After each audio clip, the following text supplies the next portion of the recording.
नमस्कार। नवीन निष्कर्ष में आपका स्वागत है।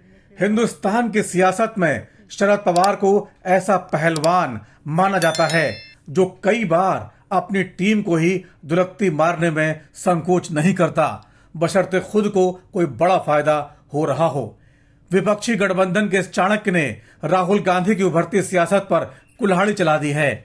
अडानी के 20,000 करोड़ के आरोपों का जो गुब्बारा लेकर राहुल गांधी निकले थे, पवार ने उसमें सुई चुभो दी है।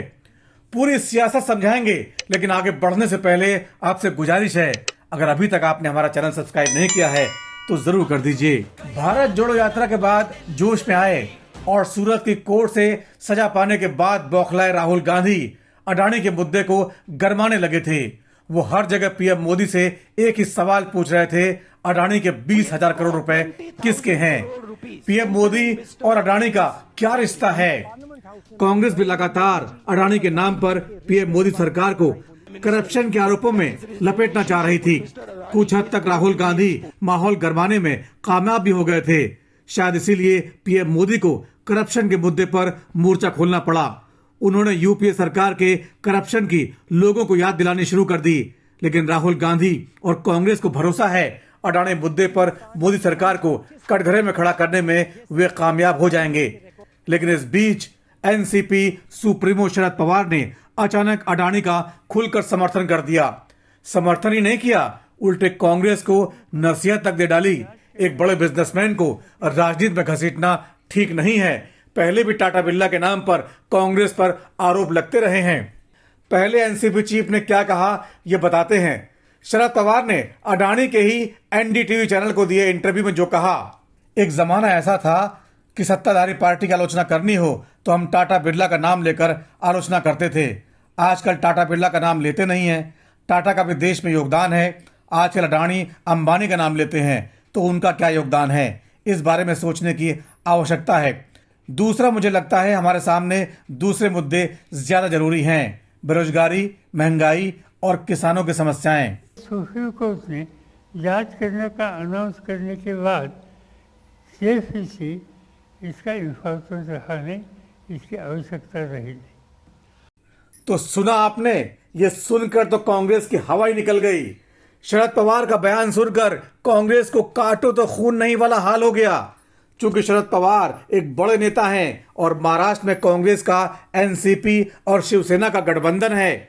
महाराष्ट्र में लोकसभा की 48 सीटें आती हैं और ऐसे में कांग्रेस के सबसे बड़े मुद्दे पर साथी दल के सबसे बड़े नेता के बयान ने राहुल गांधी के होश फाख्ता कर दिए। लेकिन इतना आगे बढ़ने के बाद पीछे होने का सवाल अब उठता नहीं है, तो कांग्रेस ने बयान देकर हालात संभालने की कोशिश की है। कांग्रेस बोली, पवार की पार्टी के अपने विचार हो सकते हैं, लेकिन कांग्रेस अडानी मुद्दे पर सवाल पूछती रहेगी और उसके साथ 18 दूसरी पार्टियों का समर्थन है। बेहद दिलचस्प हो गई है गठबंधन की सियासत में। यह मुद्दा बहुत गंभीर है। पवार ने आखिर अडानी मुद्दे पर मोदी का समर्थन क्यों किया और क्या वाकई पवार कांग्रेस के नहीं मोदी के साथ हैं? सियासी जानकारों के मुताबिक शरद पवार को राजनीति का चाणक्य यूं ही नहीं कहा जाता। वो हालात देखकर समर्थन या विरोध अलग पलट देते हैं।